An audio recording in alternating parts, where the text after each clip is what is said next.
दिवसाची सुरुवात अशी बरोबर बऱ्याच वेळेस मनुष्याला त्याच्या जीवनामध्ये खरी शांती मिळत नाही.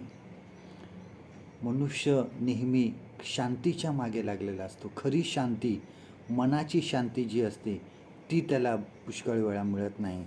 मग अशा वेळेस काही लोक कुठल्या तरी आश्रमामध्ये जातात. 10 दिवस 1 महिना असं मनन वगैरे करायला जातात. कोणी योगा करतो, कोणी हिमालयामध्ये जातं, कुठल्या तरी गुरुचं कोणतरी फोटो बिटो आणून त्याच्यासमोर बसून त्याचं स्मरण करतो. परंतु खरी शांती मिळत नाही. ह्याचं मुख्य कारण हे आहे की मनुष्य आपण पूर्णपणे देवावर विश्वास टाकत नाही, पूर्णपणे देवावर अवलंबून राहत नाही. कधीकधी आपल्याला देवावर विश्वास पूर्णपणे टाकण्यासाठी कठीण वाटतं, कारण आपल्याला असं भीती वाटते की मला जे पाहिजे ते कदाचित मला मिळेल की नाही मिळणार. म्हणजे मी जसा विचार करतोय तसंच मला मिळेल का, ह्यामध्ये त्या मनुष्याला साशंक असतो तो त्याबाबत. त्याला विश्वास वाटत नाही आणि म्हणून बऱ्याच वेळेस तो देवाकडे जाण्याच्या ऐवजी परिस्थितीचा स्वतः कंट्रोल करण्याचा प्रयत्न करतो. परिस्थिती स्वतः हँडल करण्याचा तो प्रयत्न करतो. आणि देव जरी हे सर्व जग चालवतो, देवाचा ह्या जगावर ताबा आहे, तरीसुद्धा मनुष्य त्यावर विश्वास ठेवत नाही. कारण जर तो सर्व जग चालवतो तर तुम्हाला तो चालवणार नाही का? तुमचा ताबा तो कसा घेणार नाही? पण आपण देवावर विश्वास ठेवायला थोडंसं मागे पडतो. बघा, आपण जीवनामध्ये आपले साधे साधे उदाहरण घ्या. आता समजा पुरुष लोक दाढी करायला जातात न्हाव्याकडे,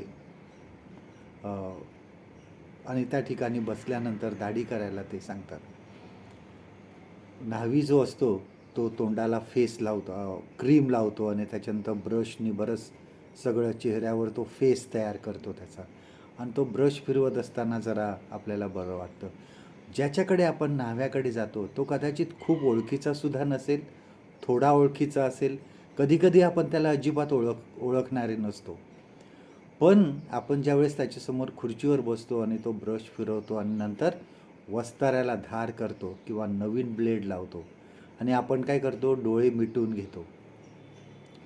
कधीतरी असं वाटतं का की ह्यानी गळ्यावरून माझा वस्त्रा फिरवला तर काय होईल? नाही, आपण तो विश्वास ठेवतो त्याच्यावर.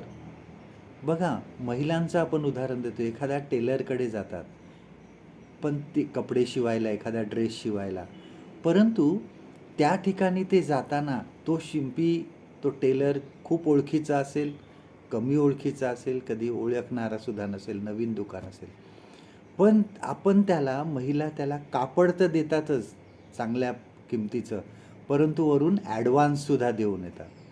कधीतरी असं वाटतं का की तो शिंपी पळून गेला तर, आपले पैसे घेऊन पळाला तर? परंतु नाही, ह्या जगिक गोष्टींवर आम्ही भरोसा ठेवतो, पण देवावर विश्वास ठेवायला आम्ही तयार नसतो. अनोळखी माणसांवर आम्ही विश्वास ठेवायला तयार असतो. देवावर विश्वास ठेवणे म्हणजे त्याच्या विश्वासामध्ये आपण वाढ स्वतःची करतो.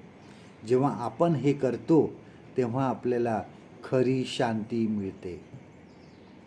आजचं देवाचं वचन आपल्यासाठी हे आहे, यशाया ह्याचा 26वा अध्याय 3रं वचन, आयझया चॅप्टर 26 and verse 3. ज्याचे मन तुझ्या ठाई स्थिर झाले आहे त्यास तू पूर्ण शांती देतोस, कारण त्यांचा भाव तुझवर असतो. परमेश्वर करो आजचा दिवस तुमचा आशीर्वादित करो.